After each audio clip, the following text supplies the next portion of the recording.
hello, good morning, good afternoon, good evening, whenever you are watching this. My name is Tia. I am your content manager for Geek Vibes Nation. Today, I have a very special guest, Ori Pfeffer, who is here to talk about the upcoming biblical drama on Netflix, Mary. How are you today, Ori? I'm good. Glad to be here. I like your background. I especially like the little mini bar and everything to your Hotel life. What am I gonna do? I thought, what would be the best backdrop? The bed, the bar, the TV, the couch. I don't know. The couch, I'm facing the window. So Mhm. actually, my desk is across the window. And if I have the computer on the desk, I'll be completely blacked out. So I'm, uh, I'm trying to situate myself to accommodate a little bit of FaceTime visibility and maybe get you to want to drink something out of my bar if I can offer you something. Honestly, I would take you up on that, but it's a nice looking hotel. Are you somewhere right now promoting Mary, or are you working on Yeah, another so project? we had the world premiere for Mary Mhm. uh last night or the night before last here in Hollywood. And we're doing press for the movie. The movie is coming out the day after tomorrow, Mhm. which we are all very excited about. Yes. And so I'm just so happy to be here celebrating you know, our blood, sweat, and tears. That is now a movie to be watched for everybody's entertainment. Yes, and so you play Mary's father in the movie, right?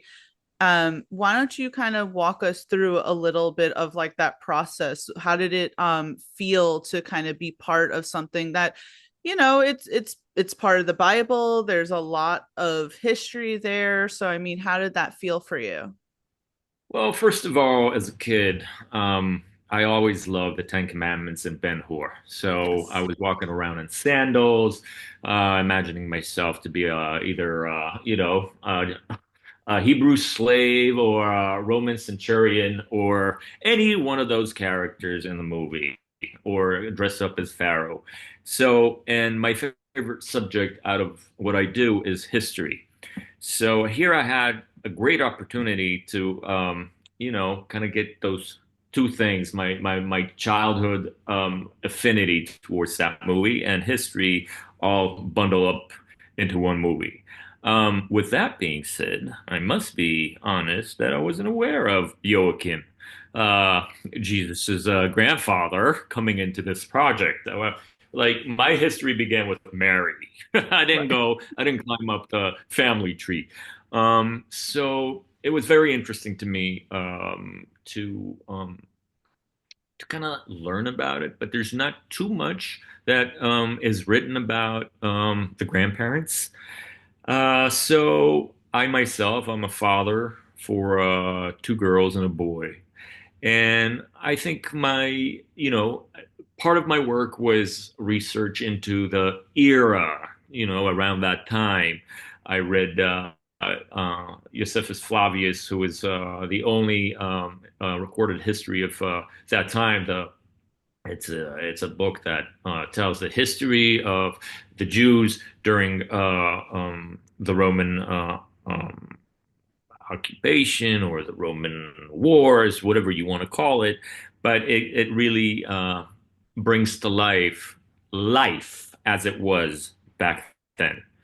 And for my getting to know Joachim, I started to pull on my own experiences as a father. And what would that mean? First of all, you know, not having a kid and just like praying and making this secret deal with God that we all do on different things. Hey, God, if you're going to give me this, then I promise I'm going to do that. And so that's where the movie kind of starts because we're childless and I go out into the desert for 40 days and 40 nights. And I make a promise. I say, Dear Lord, if you're going to grant this a child, then I'm going to make sure he serves you for life. and that prayer had been answered. It's been being answered, and of course, then the movie takes us to the honeymoon stage where the kid comes to life, and it changes your perspective, and it's just this wonderful bundle of joy that comes into your life and lights up everything in rainbow colors. And after that beautiful period comes collection time. And the beautiful Gabriel, the angel Gabriel, comes back, and he wants his payday. So, and what does that mean? That means that to give away the one thing that you all you always wanted, in a sense. But there's a higher purpose. There's a higher purpose, and there's a certain, um, I guess, completion with the knowledge, with the idea that you're turning your daughter to a safer hands of God. But then another twist happens when my daughter comes back home, and she's not in the temple anymore. And now she's pregnant, and she's not married. And she tells me that the father is, well, everybody knows that. So, so all of a sudden I feel like, I might have gotten gypped because I made a deal, and it sounds like she broke the deal. So, and then we veer towards what it means to, as a father, you try to keep your loved ones in a lane, in a safe lane. But its own, life goes its own route and its own way. And having the faith and the trust and the love and the compassion and just the understanding that as much as we would like to think that everything is under our control, about 1% is maybe. And just coming into terms with that and letting go. And when it comes to a child, letting them run their own destiny and their own path without, trying to constantly make sure that they don't fall, they don't get injured, or they make the wrong mistakes, and big mistakes. I always, tell my kids, you can make 1,000 little mistakes. Try not to do one big one. Um, but when Mary comes home, it sounds like a big one. Yeah. Um, so that was kind of like, that was an interesting well for me to kind of like, try to pull out some interesting things, and to get my my understanding my understanding of Joachim's point of view, especially when back in the day when she comes back home pregnant. It means one thing. It means that she's about to get stoned.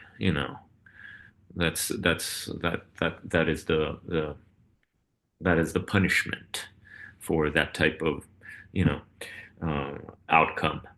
So it's not just a moral thing; it's a existential thing. That's it's that fear is really based in survival. Survival of my offspring, and survival of um, the promise um, that I that I promised God, and that whole that whole thing, that whole thing. So it's just there's so many different components, and of course the mother, who's a more Anne, the wonderful Hilavador, who's more forgiving and more understanding and more everything that a mother is. Although I'm a pretty forgiving father, I must say. I mean, it I like that you said that you drew on a lot of your personal experiences as a father to bring that to the character of Joachim. Um, I will also admit I was a little embarrassed with myself. I went to Catholic school as a child and don't remember the character Right, at all. right, So, right. um, and there was a lot to obviously keep in mind, as you said, for back then, Mary coming back and saying what she did would only mean one thing, a certain sort of punishment. So, um, Right. when you guys were filming, did you film, on location? Were you in sets? What was that like? Yeah. So we filmed this movie in Morocco, in Nice. the city of Ouarzazate, which is the south of Morocco. It's the Berber side. It's just um, nothing short of magical because there's something so primal about that place. And the movie starts off in one of my bucket list locations, and I was so happy that the movie starts with that scene, and the actual shooting of the movie started there, and that is the Sahara Desert, Mm. um, which is nothing short of spectacular, spectacle. It's just like it's a sea of sand. It's like a water paint. So I woke up at 3 a.m. and we go out on location, and it's pitch black. You see so many stars. It's just like you see the whole constellation. Anyway, so we get put on this Jeep and we start going. And first it's the road, and then it feels like a little, packed sand. And next thing I know, I feel like I'm skiing in a car because we're on the dunes. And of course, that if you stand in the dunes, you dig yourself up. I mean, the weight of the car. Even when you're walking, your feet kind of sink in. So they have to maintain a certain speed Mm. so the car doesn't sink in the sand. And it was like an extreme sport activity in pitch black on the first day of filming. And it was literally, I felt like we were flying. We were flying. And anyway, we got where we needed to go. And here I was, there were a whole camera was set up and everything was in place. And everybody's, rushing to make the money shot because we want to see the sun coming behind the sand dunes. And you walk in front of the camera and it's the moment and and it's rolling and it's beautiful and it really is mind-boggling. It's like Lawrence of Arabia. And then I walk down, I slide down this down this sand dune, and I hear cut, and the director goes, "Okay, we're going again, quick, quick, quick." And let me tell you, trying to run and climb back God. on a sand dune is the hardest thing I've ever done because you're literally knee deep and it's just unforgiving. And they go, come on, we don't want to miss it. We have enough time to do one more shot. So that was my first day. It was fun. It was exhausting. It was beautiful. It was freezing in the morning. So hot in the afternoon, and then freezing again after sundown.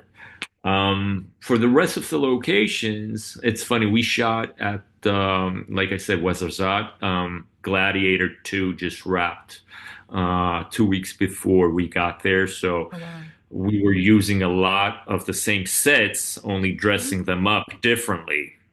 With the Roman architecture that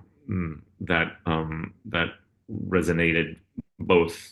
And you see it, of course, in Gladiator, but it stems from that area, and it translated to the Temple of Israel, to Jerusalem. Um, so it's monumental, and my favorite part was we had a horse ranch on our compound where we stayed.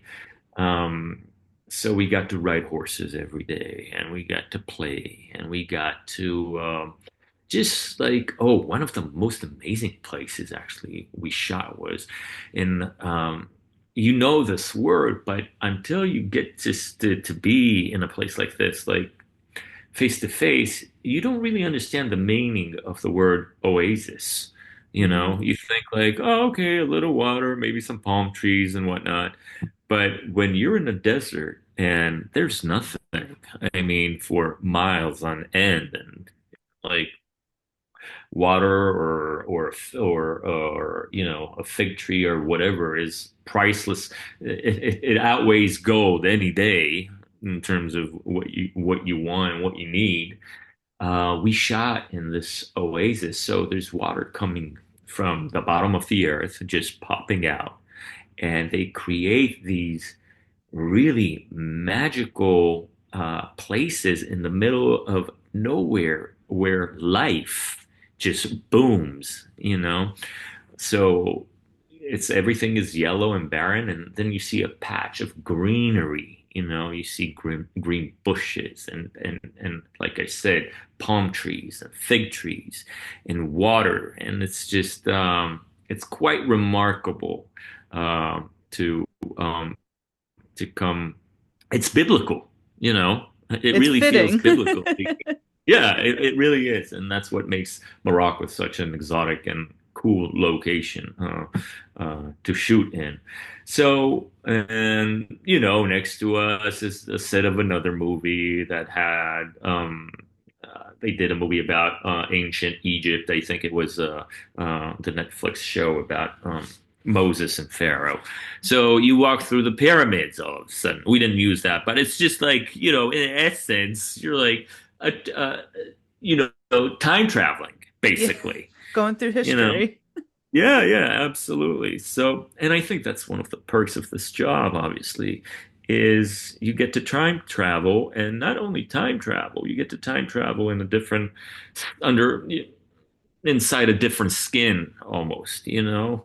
And I loved it. I loved just being part of something that if I closed my eyes, just if I squinted enough and convinced myself to suspend the magic, if I was, you know, somebody who lived there, then and I would be the father of then, and if you can suspend that for just, you know, long enough, you get the sense, you get a little sense of, you know, how you like you'll go out and let's say you want to bask in the sun and you want to get a tan, so it doesn't, you don't feel your whole body getting tan in a second. You feel you feel a spot on your body. You go, oh wow, this is too much. So in a sense, I'm trying to make a allegory in acting. If there's a spot in you that believes what you're trying to achieve, it spreads. So you're just looking for this, you know, this moment where you go, I'm feeling it, and the rest follows. That's what you hope for.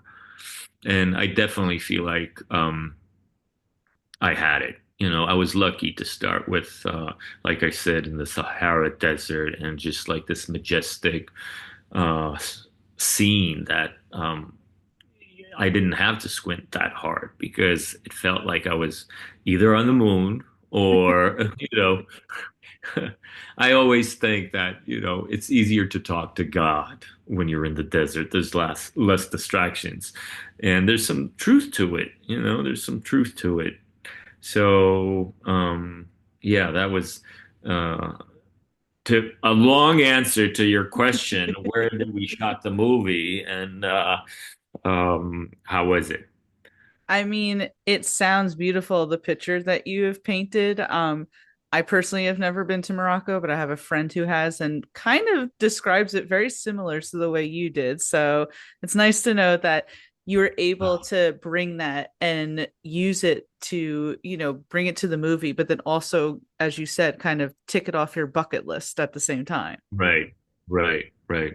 Um, you know, in Mary, right? You also have Anthony Hopkins is in it, and he is such a phenomenal actor with decades long of experience. Did you get the opportunity to speak with him, work with him on set, or anything like that? So Anthony, everything that they say about Anthony is absolutely true. I mean, we're talking about one of the greatest actors of all time. But what I found most inspiring about him is, you know, put aside his phenomenal skills, his childlike spirit, you know, Mm, and talking about the point we just had about make believe, right? I mean, that magic if, which is what acting is about, we're playing make believe. And so in order to do that, you have to stay connected to a sense of wonderment, right? Playfulness. And it's funny to see someone at his, ripe age, with profound experience, um, being able to maintain that childlike playfulness, and I thought it was really inspiring. He's like a little kid, he has a million questions and a million ideas. And I remember going back to our first point where there's not too much uh, um, history to read about Joachim. What I found inspiration in was with some iconography. There's paintings mm, and such that had been depicted throughout the ages, and there's something about a painting that kind of resonates a certain feeling, a certain vibe that you can tap into for me. And I found that with Anthony, it was the same thing. He would bring pictures, to the dressing room. I want it to be kind of like this, and I have a feeling I want to put a little dash of that. And it's just like it's almost like watching a chef in mm. in a kitchen, you know, and he works with no recipe because he's just like it's like a jazz session, he takes a little bit of this and a little bit of that and he puts it in the pot and he mixes it and he's very open. He's very you know my good friend who played Mirami, his wife, he would text her all day, like, I have an idea. Why don't we do this? Why don't we do that? And it's just exciting, exciting because what you want to do is to keep exploring as much as you want, as much as you can. I'm sorry, and to expand this world, this character. So when you show up to the work, your bag is just full of different, you know, things that can trigger you, that can help you, that could illustrate the reality in a more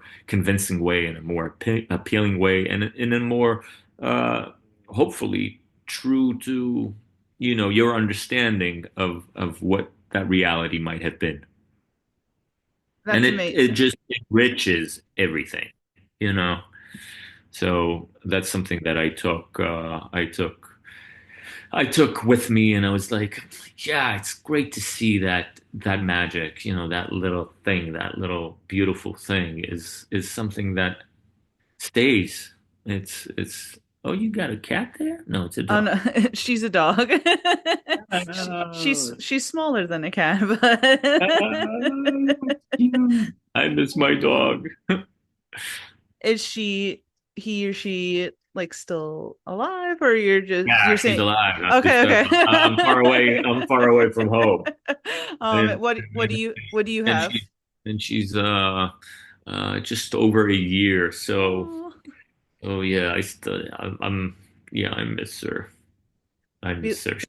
She's a mix. She's a lab with a shepherd, I think. oh, We rescued her about a year and 2 months ago. is She she came home. is she big right now? Or is she gonna get bigger? Oh no, she's a medium size. She's medium size, which is good. I mean, Oh, I have a 16-year-old cat at home too, so he got a second win because all of a sudden, he's got to fight for his turf, and we have an aquarium full of fish. So he's not paying attention to the fish anymore. He's not trying to eat the fish. Now he's facing his long life Fred, the dog, but they're getting along. I love It's been it took a little while, but little by little. listen, so we have three cats. And at first when we introduced the dog, they weren't happy, kind of smacking her around a little. Right. Now her and our oldest, who has asthma, by the way, but Uh-huh. they roll around, they love each other. So you just got to give them time. They'll get along with each other. Yeah, yeah, yeah. I know. I know. I know. That's what everybody says. I I love got that. all the time in the world. Or, I kind of wanted like one last question I really wanted to ask you about, Mary is obviously based on a religious text, right? Would you say that this movie could be enjoyed by people who maybe aren't religious or Absolutely. oh, Absolutely. I think it in its core, it's I think it's a family drama. It's about the intricacies of just human interaction, and there's something inspiring about a girl's fight for her independence, for her own path, and fighting, within the family and then within the society that tries to restrict her and try to tries to guide her a certain way and blocking her from fulfilling her own destiny. And this is a theme that I'm proud for my daughters to watch, and I think it can inspire people from all over the world. And I don't think that you have to be a religious or a Christian per se to enjoy this movie. I think this movie can inspire everybody, and I hope it's going to inspire everybody, and I hope everybody's going to enjoy it as much as we did making it. So yeah, I don't think it's specifically for a targeted audience. I think it has a broad theme that touches on our humanity. I think everybody can take away something from this movie. well, the visuals alone look gorgeous. I'm excited to watch it. It comes out on Netflix December 6th, which is literally this Friday. Um, Right. Besides Mary, I just wanted to give you an opportunity. Do you have any other projects that you'd like to promote, or are you on social media and you would like people to follow you? Yeah, I'm on social media, Ori Pfeffer, Oripfeffer. I had a movie that came out in August 1992 with Ray Liotta and Tyrese Gibson and Scott Eastwood. You can catch it now on Netflix. I have a film coming out with that Terrence Malick did. I don't know when this one is coming out. So a lot to look forward to. You you have a very nice resume. I was looking at your Wikipedia and I was like, okay, he's doing a lot and everything. So I look Yeah. I look forward to your future projects and thank you Thank you again so for much. taking the time to speak with me. I really appreciate Of it. course, this was fun. All right, enjoy the rest of your day. You too. Bye bye.